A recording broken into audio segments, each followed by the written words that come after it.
அரசாங்கம் சொல்லு அத்தா. தமிழ்ச்செல்வி என்னவோ எனக்கு எதுவும் வேணாம், என் கூட 10 ஏழை பொண்ணுங்களுக்கு வளகாப்பு நடத்துங்கன்னு. ஏழை பொண்ணுங்களுக்கு சிறப்பு செய்யறதெல்லாம் சரிதான், ஆனா அவளுக்கு ஏதாச்சும் சிறப்பா செய்யணியா? என் மனசுல இதுதான் ஓடிட்டு இருக்கா அத்தா. நீ அதை சரியா சொல்லிட்ட. ஏமா 10 ஏழை பொண்ணுங்களுக்கு அண்ணா ஆளுக்கு 2 பவுன்ல வளையல் போடுறேன்னு சொல்லிருக்கு. இன்னைக்கு பவுன் விலை என்னன்னு தெரியும்ல, 1.25 லட்சம் ரூபாய். அதுவே 25 லட்சத்துல இருந்து 30 லட்சம் வரைக்கும் போய் நிக்கும். அந்த செலவு பத்தாதா? இன்னும் என்ன அவளை யானையில உட்கார வச்சு கூட்டிட்டு வர போறியா, இல்ல ஹெலிகாப்டர்ல உட்கார வச்சு கூட்டிட்டு வர போறியா? ஏய், நாங்க செஞ்சாலும் செய்வோம் டி. எங்க வீட்டு மருமகளுக்கு நாங்க செய்யறோம், உனக்கு என்ன வந்துச்சு? ஐயோ, இல்ல ஹெலிகாப்டர்லயே கூட்டிட்டு வந்திருந்தா கூட எனக்கு ஒண்ணும் ஆயிருக்காது. போய் அந்த செல்லப்பாண்டியோட மக கிட்ட இந்த வீட்டோட கொத்து சாவி போகுதா?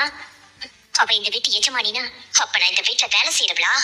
நாங்க 2 பேரும் நின்னுட்டு இருக்கோம், அப்படியே கண்டும் காணாத மாதிரி பார்த்தும் பார்க்காத மாதிரி போய் இஷ்டத்துக்கு போயிட்டு இருக்க.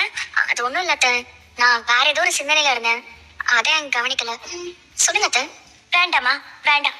நீ எதுக்கு எங்களெல்லாம் கவனிச்சுட்டு? நாங்கெல்லாம் உன் கண்ணுக்கு தென்படுவோமா என்ன? நீ எல்லாம் எதுக்கு எங்களை கண்டுக்கணும்? அந்த அவசியம் எல்லாம் உனக்கு இல்லல்ல. ஆட்சியில இருக்கவங்க இந்த வீட்டுல இருக்க எல்லாரும் உன்னை தலையில வச்சு தாங்கிட்டு இருக்காங்க, சந்தோஷமா கொண்டாடிட்டு இருக்காங்க. நீங்க எல்லாம் மத்தவங்கள எல்லாம் மதிக்கணுமா என்ன? மதிக்கவே தேவையில்லை. அத்தை, ஏன் அத்தை இப்படி எல்லாம் பேசுறீங்க? நான் உண்மையிலேயே வேற ஏதோ ஒரு யோசனையில தான் போய்கிட்டு இருந்தேன், நான் உங்களை கவனிக்கவே இல்ல. நிறுத்து. என் புருஷன் என்ன பார்த்து கேட்ட கேள்விய பெத்த தாயை கேட்பானா, அப்பத்தாவை கேட்பானா, சகோதரியை கேட்பானான்னு பக்கம் பக்கமா வசனம் பேசினேன். எல்லாரையும் ஏத்துக்க மாட்டானா, திரும்ப வாழ்றேன்னு சொல்லிட மாட்டாளான்னு ஏங்க வைக்கிறது.